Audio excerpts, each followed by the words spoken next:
According to the British Mental Health Foundation, 1 in 3 of us is suicidal because of stress. 3 out of 4 of us experience feelings of being unable to cope. So I wonder how you would feel if you got a phone call to tell you that someone you love more than anything else had just taken their own life. That's what happened to me. My darling father, my hero, my mentor, outwardly a successful and generous businessman, but inwardly unable to cope with the pain from his past. Gradually, he fell victim to daily alcohol abuse, and in the end, a tortured soul, he went with the only option left to him and took his own life. I had made it my mission to save my dad, and nothing had worked. As I stand by the open coffin, staring at the burn marks of the rope on his body, the private pain and the public shame of suicide zaps my body relentlessly. As the coffin disappears into the cold January earth, I have only one truth left. I have failed. The lowest point in my life. Raise your hand if you know someone who has ever felt just like that. But what if the lowest point is actually the turning point? What if the breakdown is actually the breakthrough? The days and weeks and months that followed my father's death were an emotional blur, hurtling from sadness to anger to confusion to even my own suicidal thought. But always one constant. The search for answers. Why did my father have to die? Are we forever doomed to be trapped by the trauma of our past? Is emotional suicide the only option to us? Gradually, the pain began to subside. And then came the purpose. I became a life coach, a master practitioner of my trade. I had made my personal journey my professional passion. I had helped myself first, and now I was helping others. I remember the first time I got paid by a client.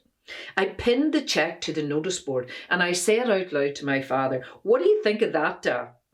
I swear to God I heard him say, "Deirdre, have I taught you nothing about cash?" And then a weirdly special gift arrived, and it was not from Amazon. Cancer. A cancer diagnosis, complete with an 18-month prognosis. What I remember most is not the solemn face of the doctor as he declared that surgery would be first, followed by chemotherapy, then radiation. What I remember most is not that I was going to die. What I remember most is that I had not lived. Stress, the posh word for fear, had been driving my life, just like my father before me. Change had to happen. Now was the time for me to put everything I had learned about emotional intelligence and personal power to the test. So I did. Cancer gave me the chance to say yes to the surgery and no to the chemotherapy and radiation. The biggest no to all the fears and everything that had driven me all my life, and the biggest yes to my truth, that I absolutely do believe we can have control over our mind, our body, and most of all, our spirit.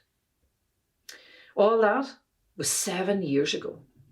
Today, I'm a world-class mind wellness expert. I help people get happier. I show them how to see, then change the patterns of thinking that are blocking their emotional intelligence and blinding them from who they really are. Today, I work with hundreds of people all over the world. And what I know for sure is this: there is no need to die. There is no need to die inside emotionally every day until emotional suicide is the only option left. All that's required is a desire, a decision, and a commitment to change. And change is just unfamiliar. Otherwise, it wouldn't be change.